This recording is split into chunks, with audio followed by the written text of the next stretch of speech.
Hello friends, मैं RJ आपकी gardener दोस्त।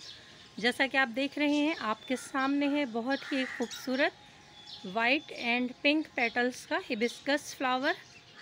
दोस्तों, नर्सरी से ये प्लांट बाय किया था अभी 1-2 दिन पहले ही, और आज इस पर ही फ्लावरिंग हुई है। तो देखिए कितना प्यारा और खूबसूरत पेटल्स वाला फ्लावर इस पर खिला है।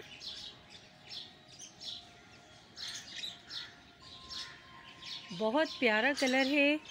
एक पेटल में देखिए 2 कलर आ रहे हैं, पिंक एंड वाइट। ये देखिए हाफ पेटल इसकी पिंक और हाफ इधर से देखिए ये प्यारा सा वाइट कलर।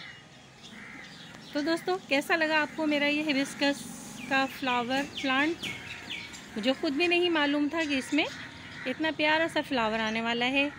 तो फ्रेंड्स, ये छोटी सी वीडियो हमने आपके साथ भी शेयर की, तो please like my video and share, और आप भी ले आइए ऐसे ही प्यारे प्यारे फ्लावरिंग प्लांट्स और इन्जॉय कीजिए, अपने गार्डन को एक प्यारा सा लुक दीजिए।